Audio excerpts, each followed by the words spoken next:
seen all the city goes out there. Right. Yeah, the way they went at it. I know this county, you see them sticking out. And they protect it around there. Yeah, I can't figure it out. I go find out.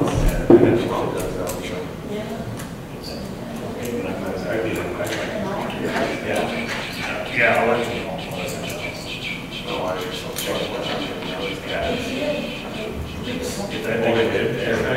I know last time I didn't, but I don't think it has.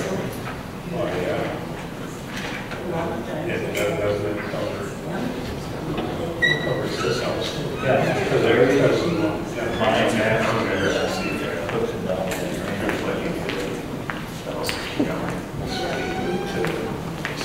To the edge of the sun. Yeah, that's Somebody must have opened up. Good, how are you? Because they never does that. That was the reason there. It's always good to see one place do it. All of our places, they always do it kind of like me. Right.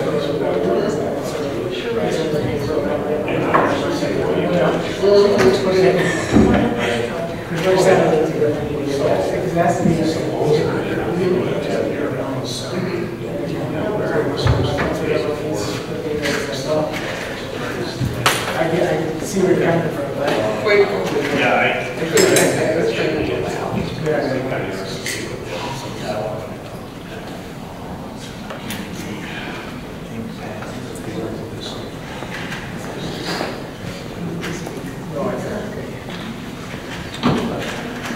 Okay, we're going to call this planning and zoning meeting of Wednesday, August 21st to order.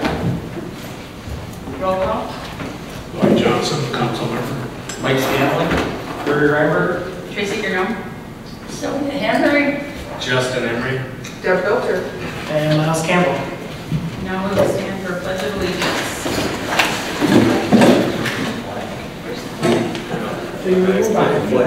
Oh, That's okay.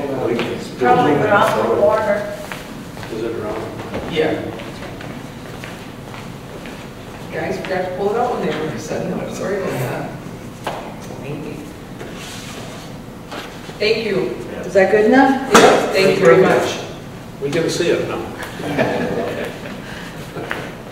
I pledge Allegiance to the flag of the United States of America, and to the republic for which it stands, one nation, under God, indivisible, liberty and justice for all.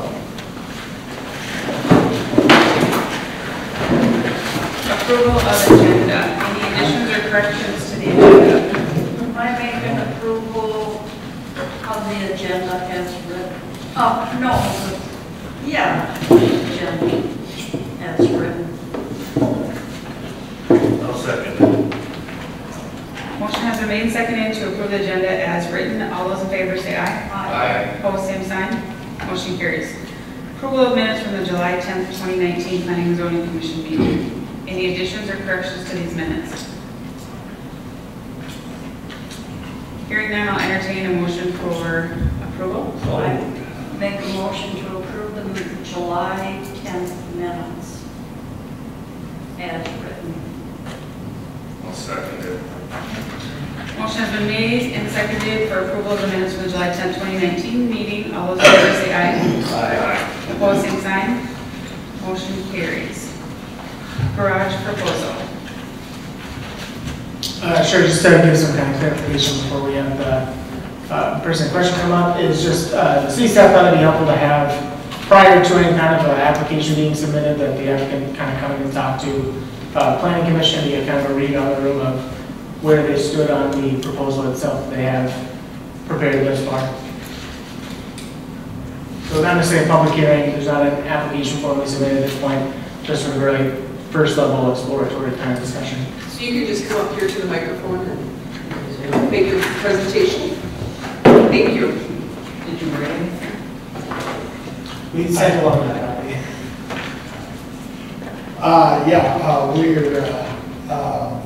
We would like to build a garage, and it would be 34 by 30 and it would have a 12-foot door, so I could drive my RV into it and park my RV inside it. And we're asking for a variance. And I know that the variance for the peak of the building is 16 feet, but because of the size of the door, it would have to be taller. Otherwise, I would not have what you call a pitch to it. It would hold too much snow. And this way, it would at least have a pitch for the snow to come on. But it would have to at least be 20 feet high. And I'm asking for a variance to build it. I'm not planning on doing any kind of business or any kind of work out of the garage. I just want it for storage and for my RV and my classic car. And the reason why we asked Mr. Isaacs to bring this to you for consideration is because it costs money to apply for a variance or a CUP or anything. And so we just wanted, before he starts to submit an application or submit that funding, we want to just see what you thought. But Miles has some information that he's found out about it, so. Sure, yeah, so the basic thing here is that we do allow a height, by conditional use permit. We also allow for, and in this case, I think this detached garage would be, if it was 32 by 36 or 30 by 34, it would end up being just over 1,000 square feet total, which again, we do allow if there's a conditional use permit put in place. But due to the fact that there's already an existing attached garage on the property, the combined area of that attached garage and the detached, this second garage basically would go above and beyond. We allow for the conditional use permit up to 1,500 square feet. I don't know exactly what the attached garage is for square feet, but it would go, with the two of them, it would be above 1,500 at the very least. So at that point, we would be looking at a variance being needed for the building itself, which then would be up to your guys' discretion. Usually the way we look at variances is in terms of is there a physical difficulty with the property or something to do with the property that wouldn't allow reasonable use otherwise or the reasonable development. So in a lot of cases, stuff like setbacks on like an oddly shaped or oddly configured lot where you would not be able to build or put a deck in or what have you based on the configuration of the lot, not based on the money being put in on the development itself. Usually we try and completely cut out any kind of economic reasons. So that's sort of where we're at with. This would require a variance. That would require, the guys' decision really. So the only thing he's looking for is just to add 4 feet in height. So it would be the 4 feet in height. Single structure on accessory structure size and total accessory structure size. Yeah, it would be the total accessory. He's fine in terms of the detached garage itself is okay, especially if we have like a CUP going for at the same time for the height of the accessory structure, because I think as we have it written, I have the code right in front of me, but I believe it's Normally it's 16 feet, yeah, in a residential district. So in this case, it would be the 4 extra feet of height would be that conditional use permit. The variance would be for this fact that it would be going over 1,500 square feet all total with the detached and the attached garage. I have a couple of questions. How about fire access? I mean, if you add this building, what is the fire access going to be on the buildings next to him, his neighbors? Sure. And so I believe on the drawing here, there's at the very least, not counting even the driveway, we have 14 feet of clearance for the side yard, then adding in what you have shown for a driveway feet up towards 26 feet. That would be more than enough in terms of getting a truck back there in case of a fire, but that was something to consider. But yeah, so I wouldn't have necessarily, we probably want to have the full review by fire marshal and all that stuff. I don't want to speak for him if it comes as a full variance application, but 26 feet is usually beyond what we look for in terms of being able to fit a truck back down an area. Is that flat, that 14 feet? We don't have topo, that would be another thing that we ask for as being part of the Fairly flat neighborhood. Yeah, Because if it's pitched at one side, I can drive a truck. One question is probably more directed to staff. So in the criteria for conditional use permit, it specifies the proposed use conform with all performance standards contained in this code. It doesn't say conforms to all standards subject to variance. sure, yeah. And it does, there's definitely, from the perspective of the conditional use permit, there is the fact that, so for accessory structures, we do ask that there's not a, home business going on, and that it fits with the general idea of the comprehensive plan, stuff like that. The question would be then, is this variance, again, is this due to a physical difficulty of the site itself? And is this towards the reasonable use of the property? That's really where I would probably get tripped up on this, is reasonable use of a residential lot, the existing home and attached garage, or is reasonable use the ability to have this secondary structure on the lot itself? That's, I think, where when we're talking about a variance, you need to kind of show that these types of things are being met by the proposal, and that's where it's a bit more onto interpretation. Yeah, and part of it is applied to the landowner due to circumstances unique to the property, not created by the landowner. Yeah, exactly. Yeah, it's not created by landowner, it's not for a, economic reason, so we can't do a variance if someone came in and they said, I've already put in the foundation for the deck that I'm trying to build, and now I'm doing the variance. That's not a reason to grant a variance. The only reason we grant a variance in a case like that would be, again, these physical site restrictions.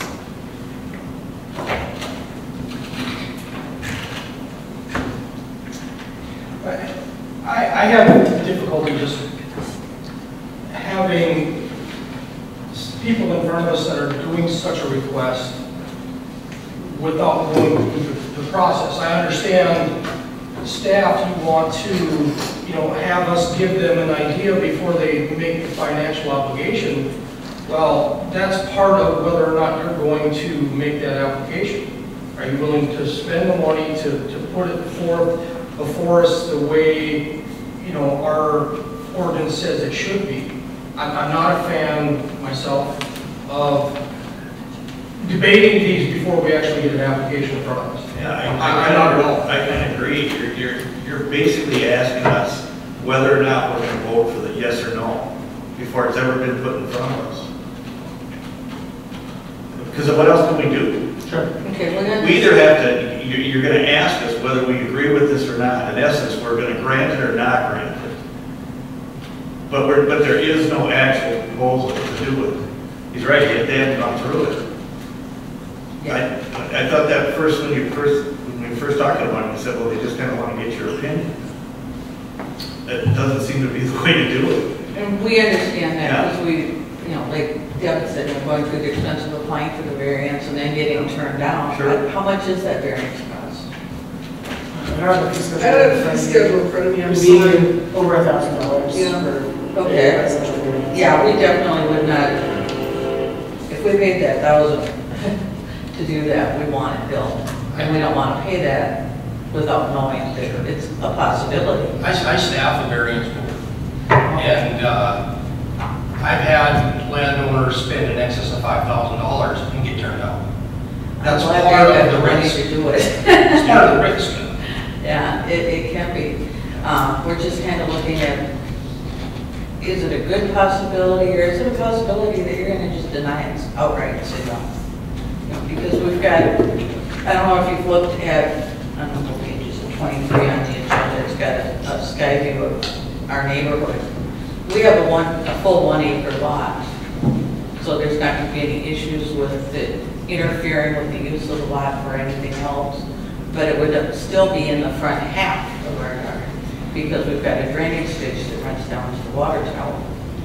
But we've talked to neighbors on any side of us, and they have no problem with it. They've said, go ahead. So that's not an issue. Our issue is with the city wanting to keep vehicles off the grass, off the whatever. We've been trying to really enforce that. We have a boat, an RV, a classic truck, his pickup, my car, and my in-laws' car that we use to drive them because they can't get in ours. And, we need something other than a 2-car garage to put that in. And that's why we're asking for this. Well, which in that case, I mean, if no one's saying it, a 2-car garage, that's something you could do without without even coming before us.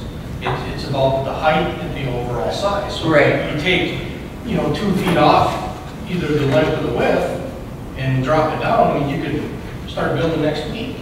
The only problem I have with that is the height of the door has to be 12 feet in order to clear my RV. The RV is 11 and a half feet. Yeah. So if we were to grant something like this for you, how can we say no to the next person that Yeah. wants the same thing? That's the other thing is, no one's gonna want to go through the process of doing any of the things because they're gonna say, well, you guys gave an opinion to these guys. Now, you're basically setting a precedent to bypass the proper way of going about getting a variance. Well, that's That's why exactly we why we're present here. everything, Yeah, but you haven't gone through the process at City Hall to pay for everything you have to do to come in front of us to see if you can get the variance. So by asking for our opinion, The only reason why I did this is because, first of all, I've never done this in any of my positions at other cities because I was a city clerk treasurer. I didn't do anything with planning and zoning. And city staff has been through the process and they recommended that we do this before they expend the money. So that's why I did it. I understand completely what you're saying. And so I apologize. I did mean to put you on the spot, but I guess we were just trying to help both Isaacs. So. That's fine. So I'll put you on the spot, can we have it? I mean, but what about height? I mean, is it gonna block anybody's view? No. No, not unless they want to see Highway 12. In fact, Paula lives to the south of us, two lots. Yeah, that's why I did the beacon drawing, so you could see where their lot is, and then behind them is township, and I don't think it's buildable area, is it? No. Our property would all be buildable. Well, no, because we can't go behind the drainage. You got that drainage ditch. We've got the drainage halfway through there. and- I think one other thing we need to know is the square footage of the attached garage. It is 576 460 feet. 576 by the assessor's drawing. 576 is what that is? And how did they determine that?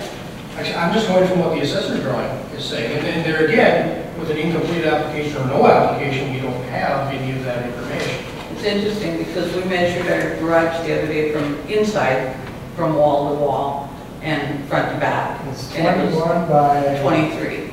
23, yeah. Yeah, so 460 or 480, whatever it was. The assessor just measures the outside. Okay, That's how so, they do it. okay. So I guess, Dimensions are based on the outside of the building, not the user. I mean, I understand where you guys are coming from, that it's not the right process, but I think we give them a little input, but still tell them, We have to go through the you go through the process, we can still shut you down if we want. Yeah, that's, to me, that's still tipping your hand waiting on. Yeah. so I guess from what we need to That's do my now. own. Yeah, no, I don't. Yeah, oh, No, the decision is yours now, whether or not you want to apply. Okay. And then you just have to let, Another suggestion was made to me, and I don't know, you guys probably have nothing to say or do with this, but it was suggested that because we own that whole thing, that we divide the property in half, beyond the gutter, the drainage ditch, and build it in the back half. The problem is getting support across, That's support across do it. the. I believe without having the subdivision code right in front of me, one of the any kind of subdivision, there needs to be access to a public right of way for either of the lots that we Exactly. created. Okay. Yeah, that's through the entire width. Yeah, exactly. For We both, don't want to start doing for that. both properties. Yeah. Yeah, building a road or any kind of thing like that really escalates the whole project. Okay, that's fine, that just. so you Mention just that. decide if you want to apply, and then you just have to let Miles know if you want to apply for. Okay, because we've got 1, 2, 3. We do want to apply. Yeah, we've got 3 contractors that have Yeah. come up and Give done us some bids. measurements, and they're getting ready to give us bids. And we're going through that, and the bank has already more or less approved it. We just have to give them the paperwork and show them everything. And we're gonna make it so that it matches the house. We're gonna Build it try to it. match the house. It's gonna be a metal pole barn type barn. It's not gonna be a full-on garage, but it's gonna fit with the color scheme. Yeah, So they would have to get you the application if they want it on the next agenda, planning and zoning. Next meeting, September 11th? Yes, It's up a week, so we cut out the meeting. Yeah, we did that in public hearing. you have to have a public hearing. You have to have when's your next public hearing, or can it be attached to that? No, we would have to have a separate one for you, and we'd have to publish it in the paper. So they would have to get it to you next week at the latest. Do you have any applications with you? For me to fill out?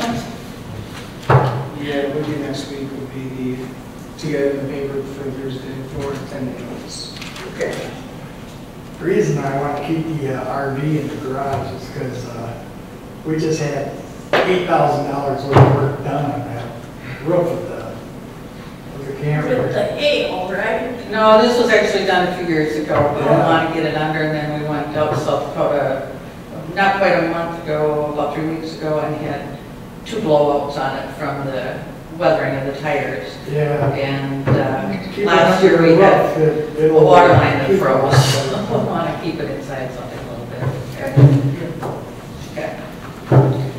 2 blowouts was not fun. So you have Miles' email address, because I CC you when I sent him anything. Yeah, I'll send you something tomorrow morning to see it. Okay. The application? Or we pick that up over the I'll get it to you all. Okay. I'll go and pick that up tomorrow. Okay. Great, thank you. Thank you. Okay, thank you. Yep.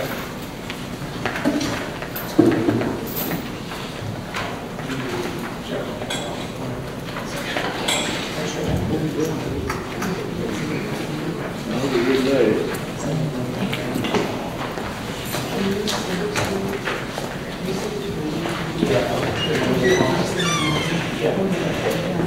I did. Take your phone.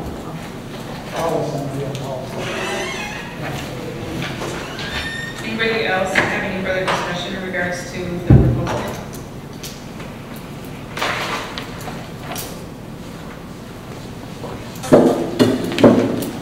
Hearing none, we'll move on to a public hearing to consider amendments to chapter 1024 of the City of Montrose zoning code, sign ordinance.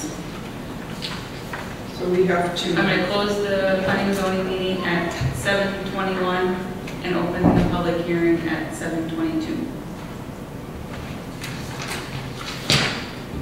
All right, so I'm going to run through of the changes. Again, just to kind of recap, the run of the changes basically fall into 2 major categories, and some overlap between them.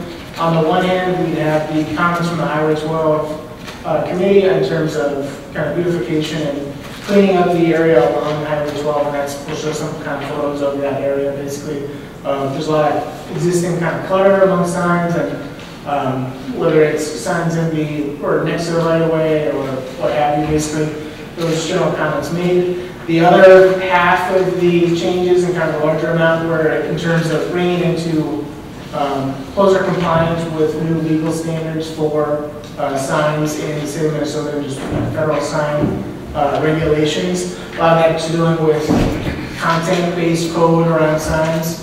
So for those, again, just as a reminder, what we're really looking for is regulation around the time, the manner, and the place. So we as a city can regulate how long a sign can be up, or during what period of like a year or something like that. We can regulate that. We can regulate the manner, so we can regulate how large it is, how tall it is, where it is located, you know, is on the side of the building, is it freestanding, just kind of the style of the sign. And we can regulate the place. We can regulate where it is on the property, if there's a setback requirement, or in what kind of larger districts we allow these types of signs in.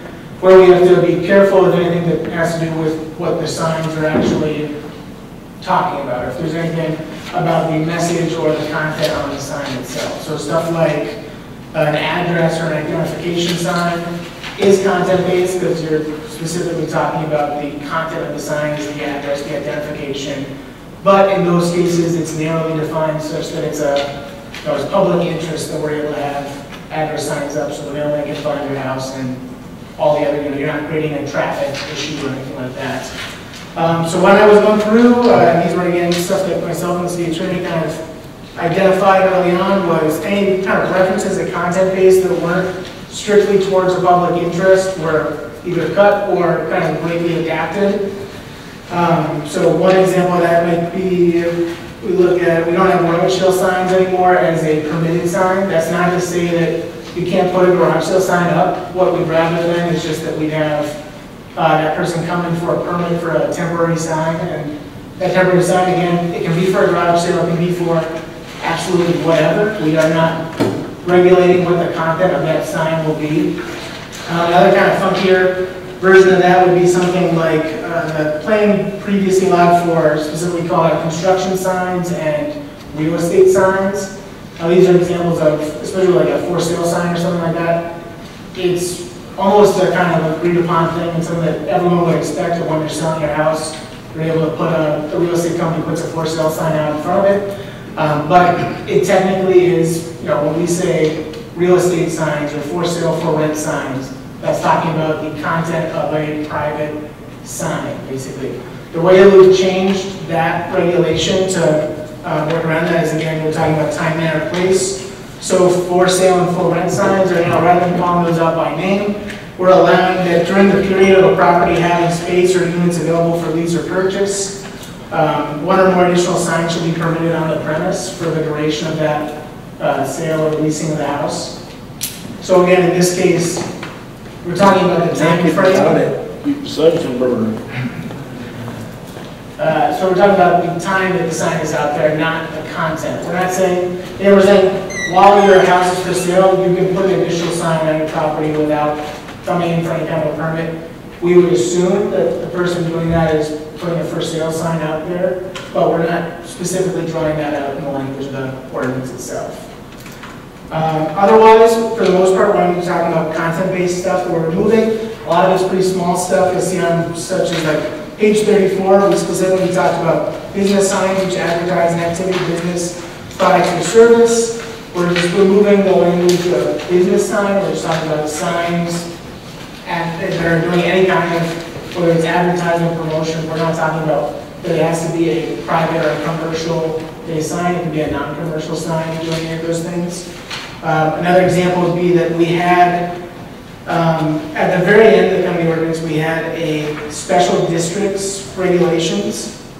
And with those, we talked about stuff like schools, athletic complexes, and other public or semi-public institutions having a greater allowance for facilities occupying an area of 5 acres or more. In that case, we cut it from that section in terms of we had a specific kind of additional regulation for schools and other facilities that could be in an institutional district, but not all facilities in an institutional district. And we've just included those controls and languages into what is allowed in the institutional district already, basically. So we're not cutting out that language anyway, we're just moving it to be in with the rest of the district regulations. Is everyone sticking with me in terms of the content-based changes? Are there any questions? I understand the reason behind it. I have some questions on the wording that's in here to start. Sure. So I don't know if that's what you want now or if you want. I'll talk about the kind of the stuff for Highway 12 first, and then we'll get to the nitty-gritty of how we want to word it a little bit more, and then kind of those changes. So that was all kind of the content-based side of things. The other half of this revision was around the kind of business districts and what we're allowed in those districts. A lot of this in terms of temporary signs. I'm just going to jump up and just work this a little bit so people can kind of see. So temporary signs are always tricky in terms of, one, they're very hard to take care of permits because it's very easy to put them up overnight or keep them up overnight. There's not necessarily a record of when they went up or went down. You can't just touch the screen, it is a touch screen. Does that include campaign signs? So campaign signs have special protections in terms of they can be up. I think we've included it, and I've actually just made it entirely the language of the state statute that allows for them. There's a period before a general election, I think it's 10 days after, that they can be up, and there's, they don't have to come in for a permit, anything like that, those just can be up. So here we have kind of, the Casey sign is a classic sort of motor fuel sign, it's not anything we have an issue with. There's a bunch of kind of these smaller sale item, little temporary signs and stuff stuck in the ground where that's where we'd more be looking to clean up and either make sure those are out of any kind of like the public right of way or where they can be a distraction to someone on the highway, or just in general are closer to the business itself. Again, here's another, so this is a kind of a modified sandwich board sort of sign. With these, we've actually included them as their own defined type of sign, and where we're going to have separate regulations from the rest of temporary signs, because they kind of have the whole, the point of them is that you can put them up and take them down very easily. It's not like you're sticking it in the ground or anything like that. So with these, we're actually going to be requiring that they're not up along the highway. They have to be within a certain amount of feet of the entrance of the building, where it's, it's pedestrian-based signage as opposed to someone driving along the highway that's now seeing, the great deal on soup that's happening at X place. Again, this is another one where there's just a lot of different signs, and also in this case, you'll see that the detour head sign is already being blocked by multiple other signs in the way of it. So this is where, again, the setback requirements that we have to kind of fit the needs of the highway in this case. I didn't include a highway-specific setback requirement. It's something we can talk about, though, where you do want to have clear sight lines for anyone who's driving a vehicle down the roadway. Here's again, just the classic, this is a garage sign. It's also off-premise, which is something that we're going to be probably changing. At least I would push towards changing the alignments for off-premise signs. I'm going to show that. This kind of thing, I have no problem with kind of the civic, light post stuff, the beautification stuff, and I don't think that's where we're getting comments from the highway committee. I think they'd be fine with this sort of thing too. It's more the ground level and et cetera. We also were talking about LGI, and you can see them in kind of the background there, which is a little hard to see. There it is there. Now, do they pay to have it in their front yard, or how? Yeah, so usually they will approach, so in the case of this, with an off-premise sign, a lot of times it's the company or whoever it is will approach the property owner, will offer an amount of money to have it be in there. If they don't have another sign, or if there isn't any kind of regulation, it's just sort of Wild West in terms of where they can and can't put it. For us, we had previously an allowance that real estate companies could have off-premise signs, which was one cut just in terms of it's purely content-based code, where we're talking about this type of commercial business can have an off-premise sign, but the restaurant or the tire warehouse can't have that same type of signage based on the type of business.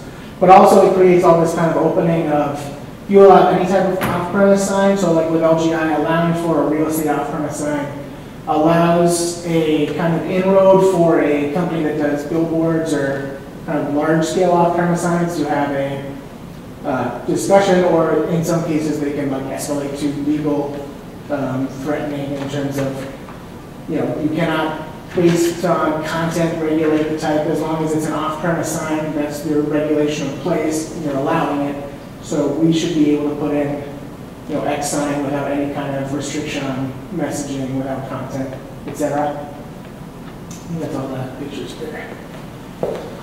So basically what we're trying to do for the beautification and cleanup side of things with signs is that we're going to be looking at, there's not a lot of changes in the actual code itself, because what I think the issue more is in terms of permitting and enforcement. Right now we just didn't have a permit document, despite saying that we were having people come in for a sign, permanent sign or anything like that. Or if we did, it was a very outdated document. We didn't have the fees listed on the website or anything like that.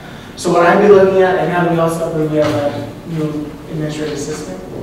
Yeah. I think it'd be very beneficial to kind of have a bigger push in terms of permitting. You'll see at the end of this whole section on pages, they start on page 57 is the temporary sign permit application, and then on page 59 would be the permanent sign application. The reason those are split up is that for people that are just putting up a temporary sign, whether it's for 10 days with a permanent garage sale sign, we want that process to be as easy as possible while still having a nominal fee so that they do come in and get the permit. That way we know, the main point of this is really to know when is the sign going to be up and when is it going to be coming down.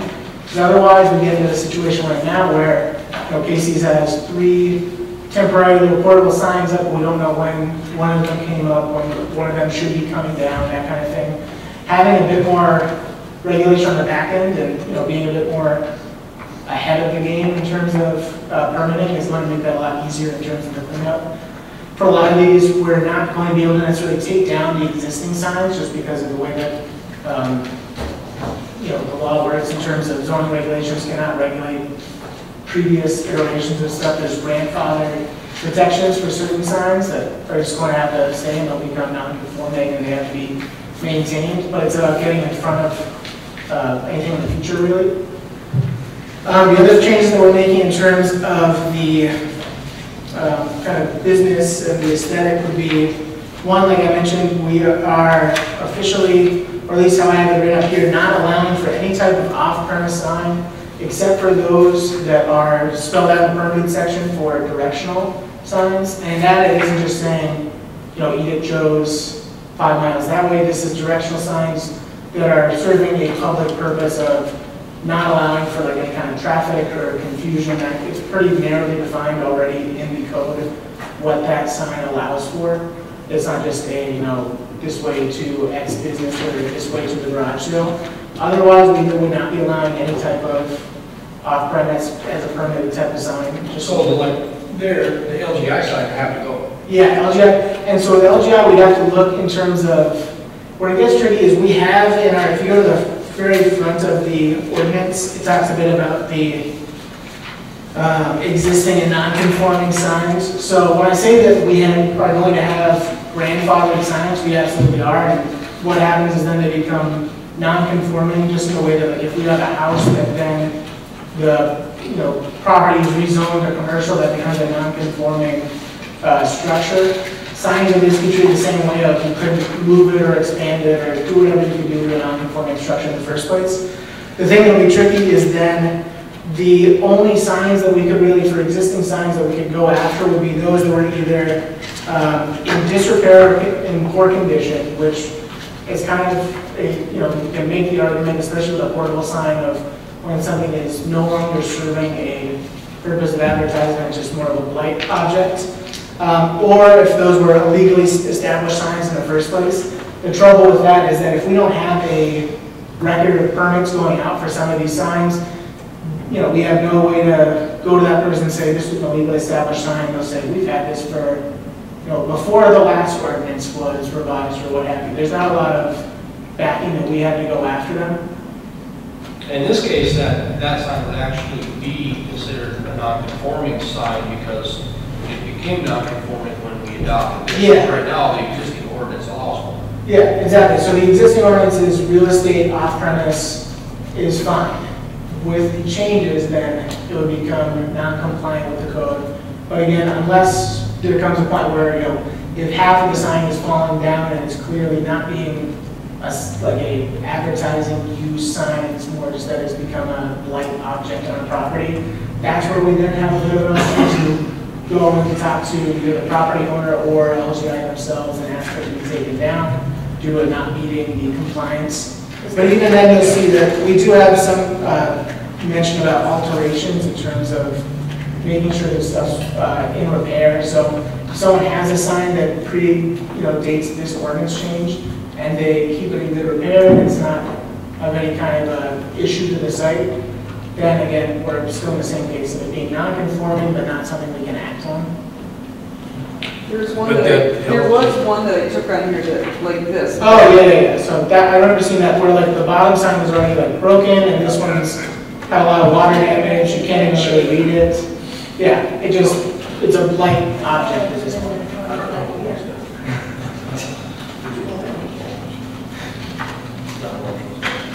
So yeah, in terms of the existing stuff that's out there, it's going to be hard to take care of that stuff from the perspective of a lot of it isn't on any kind of books right now, which is really the impetus for doing a better job of that going forward, of making sure we have a temporary sign application that's pretty quick. For the temporary sign, we don't require a full site plan. We're going to only require a aerial photo and a drawing on that of where it will be and the days that it's going to be up. Something that you can do on a weekend, basically. For a permanent sign, we're still going to have the full site plan and review requirement that we would otherwise have, just to make sure that it's health, safety, welfare, that kind of stuff. The planning is what you would review those? For those, I believe, it would still be an administrative review, but it also could potentially depend on the scale of it. And with a lot of these, it'll be as part of a larger, development project where the business will be moving in, and as part of their site plan, will need to provide where their sign is going to be located on the site. Well, I was gonna ask something, like that LGI sign you're talking about there, Yep. that's a temporary sign. Yes, This is a permanent sign. yeah, and that is So where. the temporary sign should be removed.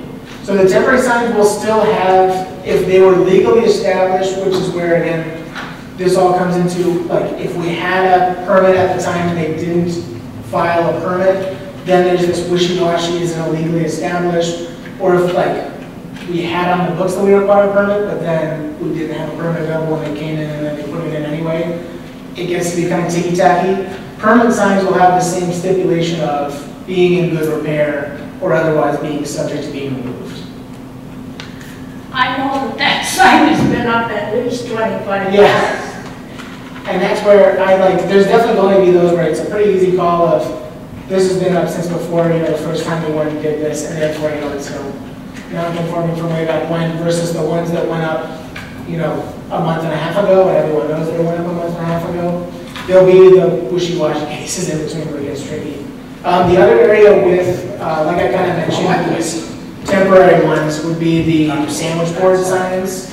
So those are separate from how we're going to treat the rest of temporary signs. They work on a 15-day permit application. So you would come in, you'd file a permit, you'd say, I'm putting it up on Sunday, I'm going to take it down on Thursday. City says, great, you pay whatever we set the See, fee I at. have an issue with charging people to put up a garage sale sign. Sure. I mean, I just Oh, think. 35, I didn't, that was, so these are based on Albertville's, that's another one of our workers in the firm, basically. I think the 35 would be Do they charge $35? Yeah. In Albertville, which is just wild to me. The key with it is, I'd say the one thing I see where you're coming from with having any kind of a fee for those types, up for a week or so sign. The I mean, danger I of think them, most of them are 4 days. Yeah, yeah, I think we're nitpicking here, and I think that that's just not something that we want the city to have to do with. I mean, Sure. really, the city clerk has more important things to do than, have a sign permit for a garage sale. I mean, I think that we can use our time better other places than having someone pay to have a garage sale sign up. I mean, that's just my opinion, I don't know how anybody else feels, but I think it's kind of ridiculous. Well, you can write that in too, though. Any temporary sign up for less than 7 days. yeah. We can have it as part of our permit. Right. The one thing I was, Intended to be placed for more than 7 days requires a permit. yeah, I exactly. mean, I just think that people having to pay for putting up garage sale signs is kind of ridiculous. Some of the garage sale signs are up for 2 weeks. Some people don't take them down, and some of the pictures I took, they're like, they're sitting cockeyed and they're in disrepair, and I think that, we have to look beyond garage sale sign. I think we have to look, because people start sticking signs, like temporary signs all over. Right. And I know that in another city that I worked in, we changed the ordinance so that we could regulate those, because they would stick them in the ground for different things and then never remove them. So the ordinance was such that I, as the code enforcement person, if it was there for a certain amount of days, could just go pull those signs. Well, I mean, I don't have a problem with the guys who are mowing grass, and there's a whole bunch sitting there that have been up for 2 weeks, and it's full and awesome. I mean, they're out and about, the city guys are out and about doing things, and if they're seeing signs that are not compliant, just pull them. Yeah, I think that's something like that as well. I One think thing that- I'd say not having any kind of fee for those kind of 15-day larger signs is, if you don't have any fee at all, the person's not gonna come in with. Well, I'm okay with the 15-day, but I'm just talking. Yeah. garage sale And I also say signs. I mean, it's 35 is way too high. I'd say 4 probably days 5 is, then. I mean, paying to have a sign for 4 days for garage sale Sure, is sure. ridiculous to me. Oh, yeah. Right, well, since having garage sale, Yeah. So I mean, that's just my opinion. I think that's ridiculous. I think we can save, the city staff to do more important things than pull a garage sale sign and charge them for them. Well, you're going to spend How much money do you more have? than enforcement and writing out the permits than you're going to pay for. Right, I mean, I'm okay with the ones that are gonna be, that they're gonna be sitting out at, you know, Reds, it's not Reds anymore, but if somebody's got one of those temporary big signs out there, okay, yep, so if they're out there for Valentine's Day, which Buffalo, Florida does, for 2 weeks before or whatever, charge them $35 or $50 for it, to have it out there to force them to make sure that they take it away. Yeah. Sometimes they leave it out there past Valentine's Day. Yeah, and that's kind of more on the portable temporary side, Right. what we'd be looking to actually crack down on. Same with, we already do prohibit in our code in terms of, I know we were just talking about last time, the like sign on the side of the mower equipment that was, you know, like a rally race is gonna be happening. That's already prohibited in terms of in the city proper. I think that was already like maybe on the edge of town or something like that.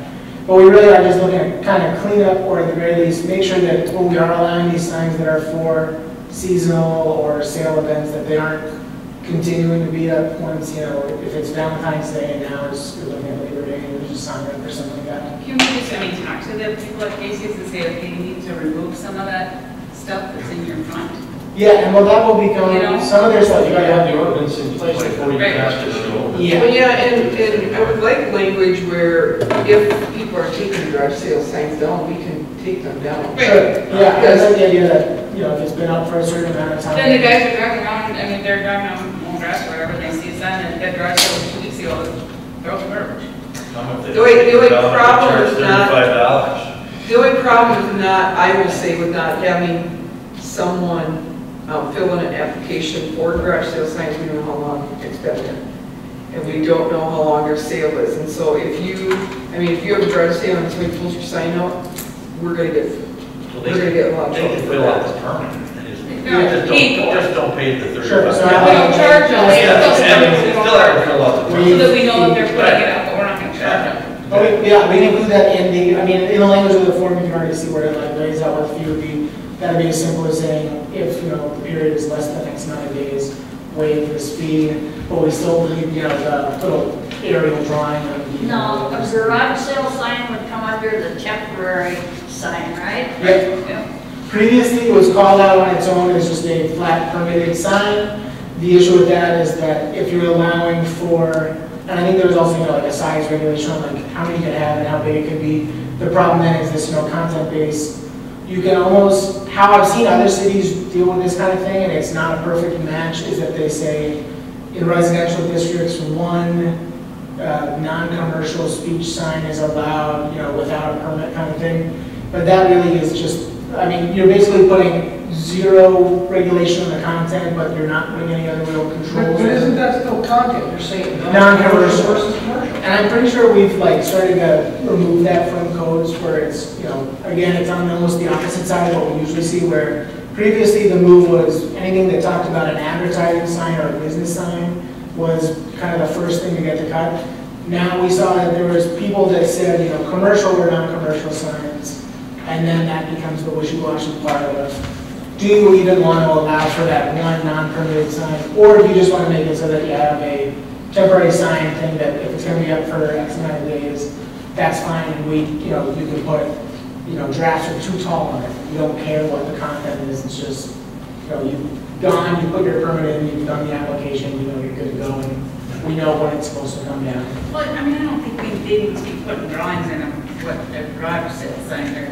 No. Like, I think we just put them off, and at least we know what days they are. I mean, fill out the permit, we don't charge them, but along the garage sale sign, this, we kind of regulate it that way, but, I mean, drawing, I mean, it's garage sale sign, I'm sorry, you know, I just.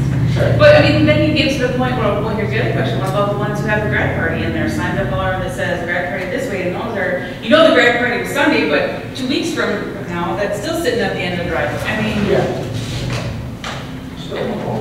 I mean, there could be somebody. It is one of those, there's not a single, like, I know, there's no. easy way to, like, you want to have kind of a hold on the like, trouble signs without hampering those kind of innocuous ones that you really don't think are an issue. But it's the whole fact that at this point, we can't just say, you know, event signs or anything like that, because then by just saying event signs, we've already, like, you know, given it a content-based regulation. It's tough, though. It is, and I guess from doing code enforcement for the city, my big thing is I'm saying this all the time, that our ordinance doesn't give me any teeth to do anything. I can write these letters, and people sometimes comply, and if they don't, I don't have any teeth for anything. So I need some teeth in here so I can take care of these temporary signs, because a lot of the direction came from the Montrose Streetscape Committee, because they want to clean up all those signs that are along Highway 12, our corridor where everybody travels. And when I went out and took pictures of these signs, I'll be honest, I was amazed at how many temporary ugly signs are sitting there. They look terrible. You don't really notice them until you go, I've done this before, I've taken pictures and it's like, you don't really think about how many signs there are until you like take a shot, and then, I know this is in the city of Ramsey at one point up in Anoka County, it was like, it was one of those, you take a picture and you try and count how many like signs are in the picture, and you lose count at a certain point, just so kind of peeking out behind the other. I don't want to get in trouble for taking signs out that I don't have teeth. That this is why Well, and I think it's okay to have both a permit, I mean, for, temporary ones. I think anything over 15 days, there's a $25 fee to it. Anything under 15 days, there is no fee for it. I mean, that's just my 2 cents. Everybody else needs to speak up. I think you always have, to be honest with you, you have to have a little bit of a fee, because you have to have for staff time. And even if you say $5, it's not going to cover that, which is fine. I get what you're saying. But I think you have to have something.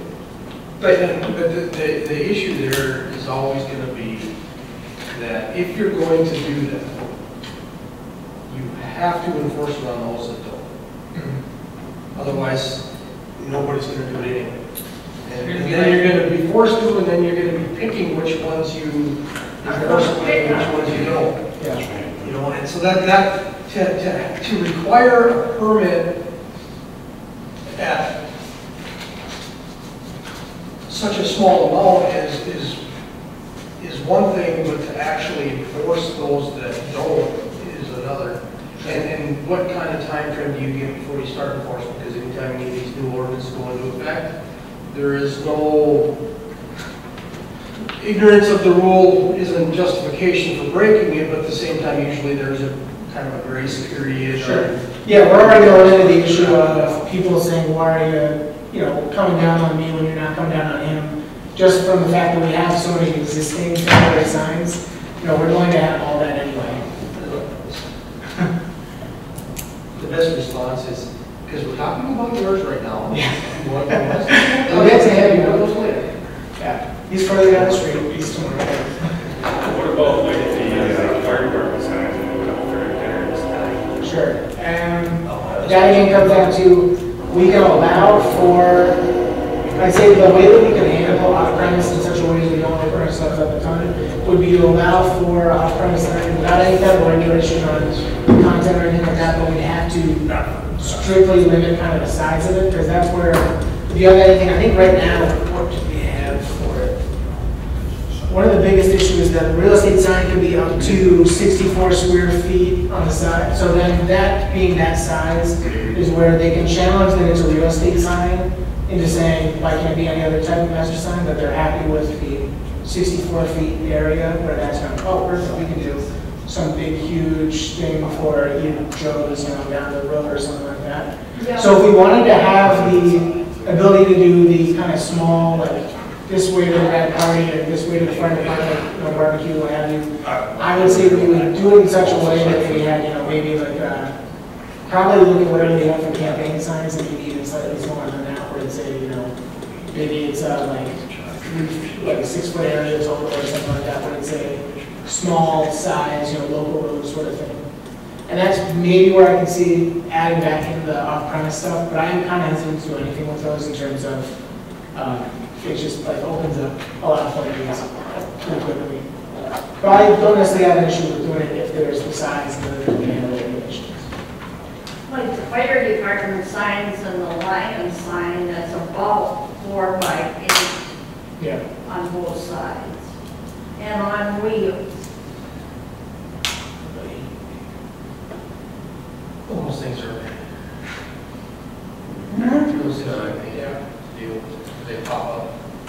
So yeah, and it's right on like the edge of, it's pretty big. It's not, like ginormous, it's not a billboard or anything, but it is probably, I assume that the edge of that sign is probably around the same size, so that it becomes this issue of if we allow off-premise signs up to, 32 feet, we can't say that it's only for civic institutions or for anything like that. It's, it has to be completely open to. Well, they save your house and save your life, so I think you better leave them alone. So basically saying the fire department won't be able to put a sign up advertising. They can do it on the site itself. Like. They always call it right up by the restaurant there on the corner. And, I mean, yeah, it's drawing people Yeah. to our fire department or our community. Yeah. I would say, okay, they're I think you'd have an exemption. they're city exemption That's what I'm saying, don't we because. put something in there for that? Right. 'Cause they Well, don't- that is like, you There's an can't, exemption. But you can't call it out like that. Right, yeah, because you can't say that, a city or a otherwise nonprofit. Like, we already, I didn't think I had to take it out of this, but a lot of places have those, nonprofits can put up X type of, and all of that stuff had to come out just because you can't say the nonprofit can do this and the business can't do that. well, maybe you just, when you see the one up for fire company, you look at You just it look away. at it. Yeah. I didn't see anything. I mean, you know what I mean? I mean, Yeah. they're doing us a service, and Sure. so I don't think that, number one, they should have to pay for it. Number two, we should regulate it. Yeah, no, I was definitely Lions, thinking they for it. can do a lot of things for Right. everybody. Yeah. I mean, I think sometimes, I think with things like that, you just look the other way. The other side of the coin, The problem is, if I wanted to put a sign up, Right. you knew that sign was there, and you're telling me I can't do it, I'll be like, oh, I can't do it. Yeah. That's what you're gonna get. First person that's told no is gonna call it out. I would really say we either don't have, or if we really feel strongly about kind of this, the civic people being able to have these off-premise signs, that we see that there is, I would put it in terms of if you all see that there's a value added in having the allowance for off-premise signs and like, kind of limit the size and stuff like that, but if you see that there's value added in that versus outright prohibiting them, then maybe that's where we have the conversation of allowing them, and then again, we will have this permitting structure in place. Well, and then again, even the off-premise garage sale signs, you get people that want to advertise in a busy location, in a busy intersection, saying, there's one this way, and they have 3 off-premise signs, so all of a sudden, all those are non-conforming or illegal. And so how do you deal with those, or even the grad party ones, Jim's party's this way. Yeah, them are That's- usually 8 by 11 and a half or What about the something. ones The that? homemade ones, I What mean, about the they're ones that hang 2 on by the 4. tennis courts over Oh, there? yeah. For Montrose Days, they got those hanging on the tennis courts over there. They're going down. It's past the day. But I'm just saying, you're gonna run into that too, because then you're gonna regulate, when they have city days for Montrose, they put those signs up all over too, and now you're gonna say, no, you can't do it without a permit. So, I mean, you open this whole can of worms. The Well, only I place didn't we see maybe any have. fireworks this year at Montrose. There's every other year because of the cost, is what I was told. Maybe the only out you have, and this is one of those where it's all about, can you stretch the language in such a way? So we do allow for the purposes of, I'll direct you to, you can see it on page 45, but basically it's in the permitted and prohibited signs. For permitted signs, we do allow for directional signs, and those are defined as signs that are providing, it's a content-based, where it's, again, it's directions, and usually we determine it in terms of, is it serving a, health and safety purpose? So you can see there, off-premise signs will be allowed for directional signs, and they should be limited to situations where access is confusing and traffic safety could be jeopardized, or traffic could be inappropriately routed through residential streets.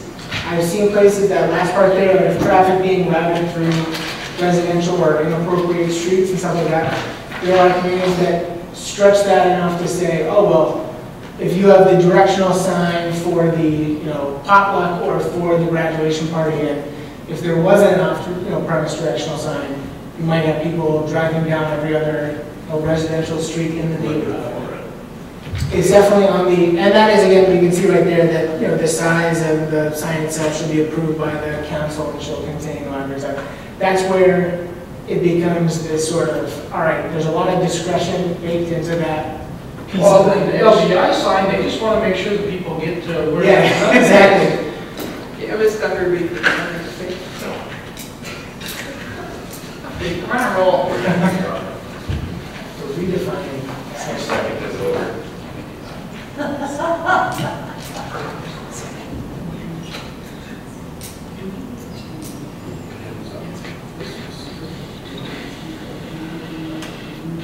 I was planning on taking The next meeting? Yeah. Okay. Well, I think, you know, Just wait. It's not injecting for some reason. Okay, just wait. I'll let you know when it's ready. Patience is a virtue. I do got it here. Okay, I got no patience at all. Gotta get it up. Most of the time, I want to talk. I'm guilty of what it says. I don't listen intently, I'm waiting to speak.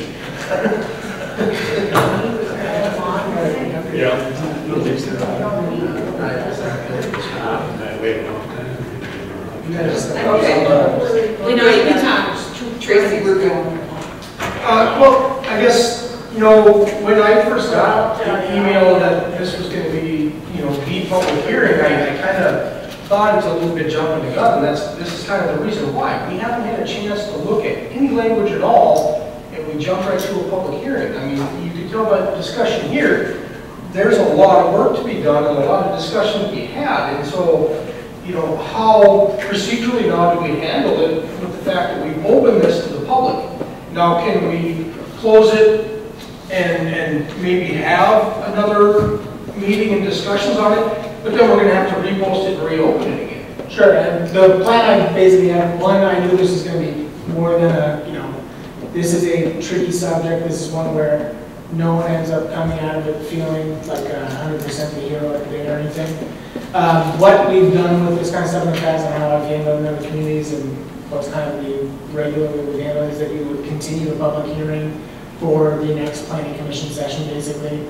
Again, as with everything else, minutes and agenda and all that get posted online, so people are able to keep up with what occurred at the first meeting. And then it basically is a way of continuing. The plan for this was initially to have more public comment on kind of the front end of putting this all together, because this is something where, as we've already been talking about, you know, people are going to care about the fact that, you know, the garage sale sign is no longer just a permitted thing, and why do they have to go down to the city to fill out a permit, that kind of stuff. So it's usually better in my experience with stuff like this where it's a kind of broad public interest, to have that be as out in the open, as out for, you know, public comments and stuff like that as possible. I can see what you're saying though in terms of the, you know, is this preemptive, is this too early on in the situation? Well, Look at the public, what we get. I have no issue with doing it early in the process. I guess my biggest issue is the fact that we didn't have a chance to review any language as a group prior to that. Now, if we review it once and say, well, these are some revisions, I mean, generally in most of the ordinance discussions I've had, both here and, you know, in my own environment, you know, it takes more than 1 or 2 meetings in most cases. Yeah. And so it's the fact that, you know, as a board member, we didn't get it, or as a board as a whole, we didn't get a chance to review any proposed language before it's open to the public, which in the end, I mean, the public, I'm all for public comment, but at the same time, they don't know the nuances and the legalities that are set behind it, which we can hash a lot of that out before we get to that public hearing stage. I'm not trying to stifle public comment, but usually we got the same notice of this and the same ability to read this that the public does. And usually, since we're the ones that are going to be proposing this, we should have at least a run at a draft before we open it to the public, in my opinion. Sure. I think one of the reasons why we did is because members of the Streetscape Committee had planned to be here to talk about it, and because they had some ideas that they wanted to run by, but as you can see, they're not here, so. Yeah, but they were all there today. Yeah, so that's one of the reasons why we did it too. So, can I do have a couple of questions and maybe thoughts on the language that is in here. Yeah. 1024-3C, signs containing non-commercial speech are permitted anywhere that advertising and business signs are permitted. We just struck the definition of both those two. So is that really necessary to even put in there? We don't have a definition or performance standards for advertising and business signs. Sure. And that might just be me missing. I thought I removed any reference to advertising and or business signs. I'll do that, which I do. And then when we have the sandwich board signs, on the fourth bullet point down, sign shall be freestanding, not attached to any other structure or device, not be illuminated, greater than 3.5 feet in height, greater than 2 inches, 2 feet in width, and greater than 2 feet height. So are you saying they have to be that, or they can't be that? Page 28. I got the one I printed online, so I don't have the page number. Yeah, sure. So it would be not attached to any other structure, not be illuminated, not greater than 3.5 feet in height, greater than 2 feet in width, or greater than 2 feet in depth. The way this reads, Sure. it must be greater than 3.5 feet in height, and greater than 2 feet in width, and greater than 2 feet. Sure. I can break those down also, just separate. Yeah, I see that now. Now you pointed out, I It does look like it has That's to be how, greater. that's all I read when I read it. Yeah. So I circled this, like, is this right? And then the next bullet point down, the sign shall be only, how about only be displayed during business hours? Sorry, nitpicky, but it reads better that way. You had touched on, under prohibited signs, under 6. Again, I don't, all yours is 30. 30, Right, he's on 30, yeah. the campaign signs. No, it'd be the same one as the off-prem sites, it'd be B, prohibited signs. Yep. Oh, okay. On number 6, signs which advertise an activity, business, product, or service. Again, isn't that Sure. speech? Yeah, the activity, business, product, or service. Yeah. I can take a look at that. I mean, I know what it's trying to get at. If you have a business and your business folds, the sign has to be removed. Yeah. But if we are prohibiting business signs as a whole and can't define them, Sure. it should just be any So sign. probably, yeah, signs related to a prior, use of the property or something like that that they might. Sure. That was all. Are you done now, Barry? I'm done. I also made a point of if there's a temporary permit, the less than 4 days, waive any type of fee. Less than 4, I think we wanted less than. So right now, the way we have it set up is that the temporary permits last for 15 days each. You can get up to 2 of them in a year. So you can go up to 30 days total by getting 2 permits. But a single permit would just be for a 15-day period. So they last for 15 days. Sure. You can get 2 15-day permits in a year. Yep. Which that also, you can change, I've seen other people that do, you can get 3 in a year, or you can get 4, but it can't be more than 2 concurrently if they do, like a summer and a winter sale or something like that. Well, I think that's okay. I think if somebody came in and said, okay, we really need to get a 3rd permit, I think we could approve that. You know what I mean? If there's some reason that they really needed to have that 3rd temporary. I'd say if we wanted to have that, I would probably just include that in the ordinance, just to be safe. Otherwise you need variance. Yeah, exactly, and that's gonna be, if we start requiring variances for temporary signs, God. I'm just saying, you know what, we do it, yeah, we're trying to clean it up. I'm not saying I want to hear a variance on it. The other one I wrote down was, Deb talked about that kind of automatic enforcement, if a sign, portable or temporary sign has been up for, let's say, like 3 or more weeks, then it have to be removed if there's not like a permit on file in the city or something like that. Because there are people, I'm sure you've seen them, that have a garage sale all year round. Yeah. They have a garage sale in the garage all year round, they have stuff up all year round, every weekend they're open, so. Yeah. Well, they can have 3 a year. Well, yeah, we had that. Yeah. We basically said, you're in essence a business. Yeah. And so you're gonna have to go through you're gonna have to apply, you're gonna have to have a place to do it, blah, blah, blah, and stop right away. But that was the only way that we can come up with. Well, and we deal with that too, and they're usually in pole barns. Yes. Right. In Like a flea residential. market. Yeah, and some of them are in residential districts, Right. which you're not allowed to run a business in an accessory structure. Yeah, we had somebody running a crafting out of their front porch.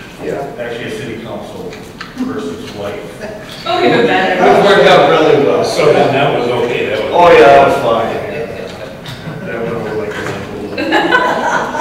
Okay, hearing no further discussion, I'm gonna close the public hearing at 8:10.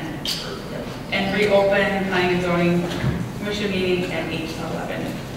Should we make a motion then to continue the public hearing to Yes. September 11th? That would be the way to do it. I'll make a motion.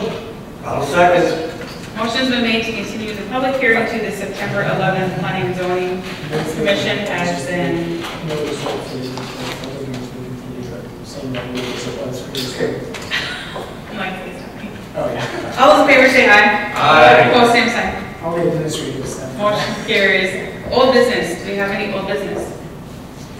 No. No. Okay, new business.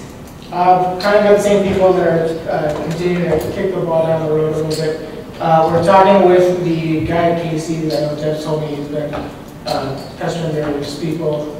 So we're going to help him out a little bit with, I think the plan is that myself, Deb, and Tom from City Council are going to sit down with him and talk about what's kind of holding up his plans and where his issues are. I think right now he's, he doesn't have a full actual survey. He has like a Word document of a survey from Casey's. So we're going to try and talk to him, see if maybe there's a way to at least go out there and, I know Wendy was offering to have Wayne go out and do like Iron Man meetings and stuff like that. Yeah, it's always a mess. But other than that, that's going on. The Shamans, Sean and I both talked to them last week, and they're right now talking to our local MinDOT representative about their access stuff. We gave some guidelines on their engineering, but then obviously wanted Access or all the. yeah, right on the highway there where the old road mattress. How come he's not doing anything over here? He's got, He's got the lumber now, it's been like months since Yeah. they've done did you anything. see how much water is in it? Still, I mean, Yeah, don't they have to do it's- something every X number of days to keep that permanent? Was that the variance, probably back right when I started, I think that was like the, came in, Oh, wait. like, took over at like council or nothing, so. Yeah, I'll, talk to building inspector, see when exactly those permits got pulled. Generally by code, if you don't do the work in 6 months. it's Yeah. expired.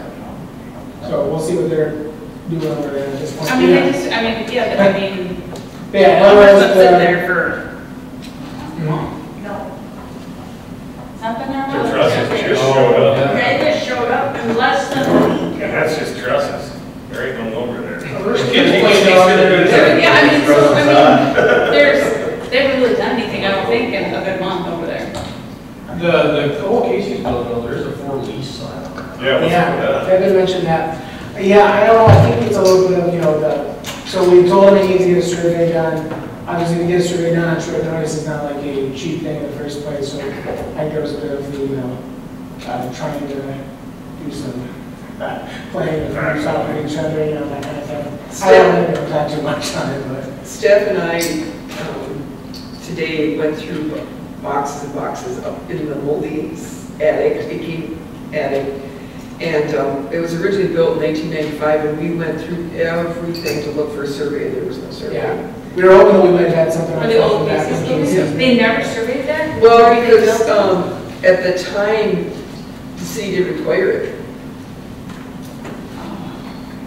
We're having an issue right now with a fence in a residential area, and I've been doing a bunch of research on that, and the fence was built in 2003, and we didn't start permitting them until 2004, so I have nothing. Nothing. So yeah, we've also told them to try and check with Casey, see if they have a full copy of their survey. Because also, there's, from my perspective, there's not any reason that Casey's would be able to hold them that view, you know. So somebody wants somebody's fence taken down? But they want to get rid of the property, so. Yeah, exactly. Where's that Survey. Yeah. Yeah. The thing with the old Casey's building is the gentleman that bought it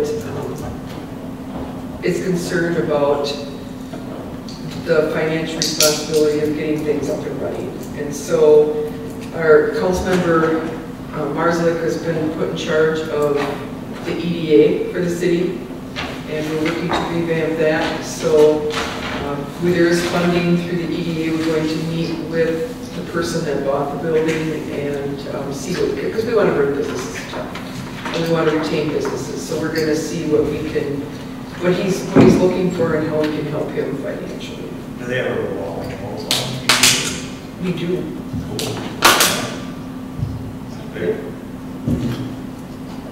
So that's where that's at. Yeah, it's got all the new business or ongoing business. Any other business to come before this planning and zoning meeting? Hearing none, I will entertain a motion to adjourn. I make a motion to adjourn. I'll second. Motion has been made and seconded to adjourn this meeting at 8:15. All those in favor say aye. Aye. Opposed, same sign. Carries. Meeting adjourned.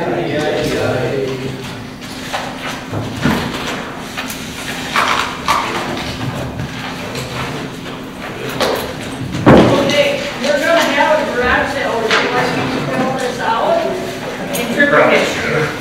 Interpret it.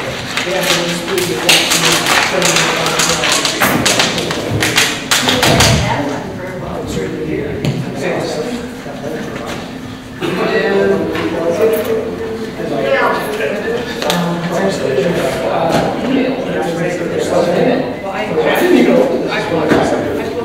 Today, we really get at lunchtime.